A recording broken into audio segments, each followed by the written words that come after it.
Саламатсыңарбы? Силер менен мен химия мугалими Капарова Гүлзат Адыловна. Бүгүнкү биздин темабыз органикалык эмес заттардын ортосундагы генетикалык байланыш. Генетикалык байланыш деген эмне? Бул ар кандай класстагы заттардын өз ара байланышы, өз ара аракеттенүү жана алардын келип чыгышынын биримдигин чагылдырат. Органикалык эмес заттар экиге бөлүнөт. Жөнөкөй заттар жана татаал заттар. Жөнөкөй заттардын эки түрү бар: металлдар жана металл эместер. Татаал заттардын 4 түрү бар: оксиддер, негиздер, кислоталар, туздар. Схемада көрүнүп тургандай, жөнөкөй заттардын эки генетикалык катарын түзүшөт: металлдардын генетикалык катары жана металл эместердин генетикалык катары. Металлдардын генетикалык катары ар кандай класстагы заттардын арасындагы байланышты бир гана металл элементи түзөт.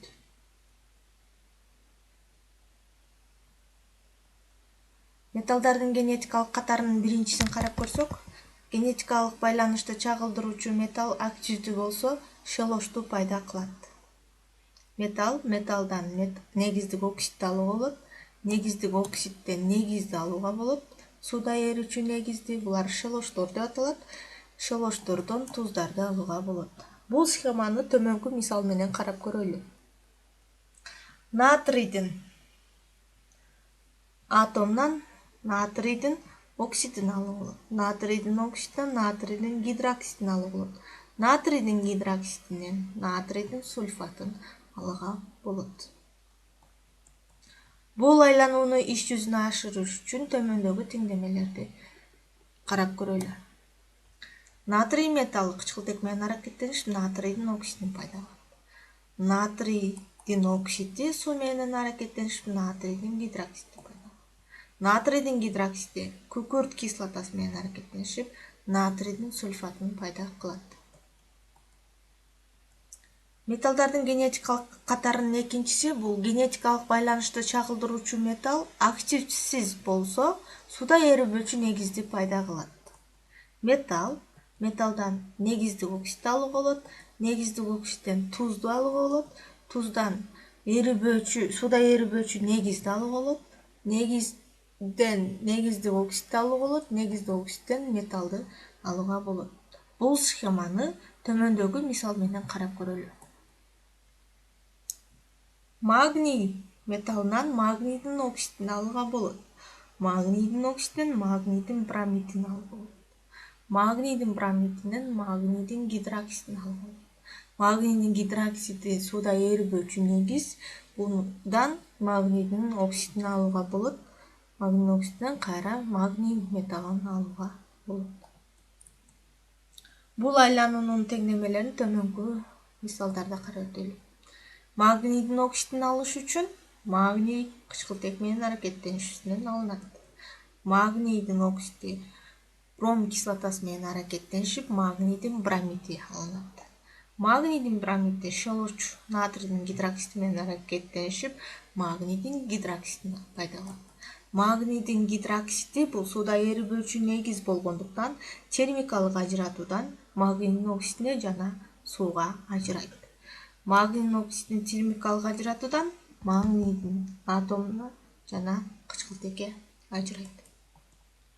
Металл эместердин генетикалык катары ар кандай класстагы заттардын арасындагы байланышты бир гана металл эмес элементи түзөт.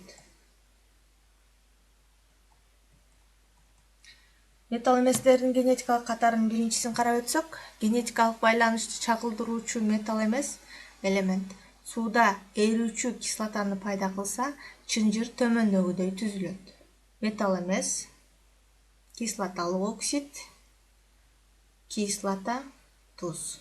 Бул схеманы төмөнкү мисал менен карап өтөлү. Фосфордон кислоталык оксид, фосфордун оксидин алууга болот. Фосфордун оксидинен бул фосфор кислотасын алууга болот.